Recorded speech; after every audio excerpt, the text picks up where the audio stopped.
पाहताय खरा सामना न्यूज, माध्यम डिजिटल, बातमी अस्सल।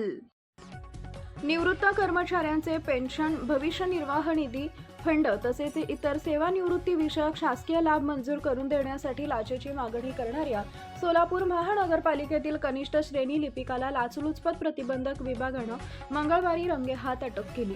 या कारवाईमुळे महापालिका प्रशासनात एकच खळबळ उडाली आहे। अटक करण्यात आलेल्या कर्मचाऱ्याचं नाव पंकज जगन्नाथ महाले, वय वर्ष 32 असं असून तो सोलापूर महानगरपालिकेच्या सार्वजनिक आरोग्य विभागात कनिष्ठ श्रेणी लिपिक म्हणून कार्यरत आहे। तो सध्या निराळे वस्ती परिसरात वास्तव्यास असून मूळचा पालघर जिल्ह्यातील जव्हार तालुक्यातील देहेरी उंबरपाडा येथील रहिवासी आहे।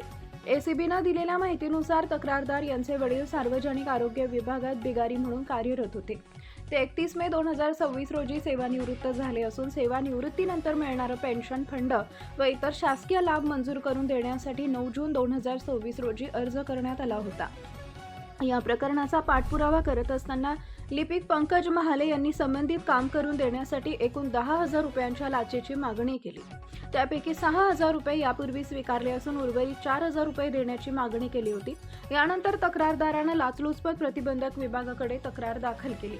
तक्रारीची पडताळणी पंचासमक्ष करण्यात आली असता लाचेची मागणी झाल्याचं निष्पन्न झाले। त्यानंतर एसीबीनं सापळा रचला। या कारवाई दरम्यान पंकज महाले यानं तक्रारदाराकडून उर्वरित 4,000 रुपयांची लाच स्वीकारताच एसीबीच्या पथकानं त्याला रंगेहात पकडले। या प्रकरणी संबंधित लिपिकाविरुद्ध भ्रष्टाचार प्रतिबंधक कायद्यान्वये गुन्हा नोंदवण्याची प्रक्रिया सुरू असून पुढील तपास लाचलुचपत प्रतिबंधक विभागाकडून करण्यात येते आहे। Subscribe now and press the bell icon.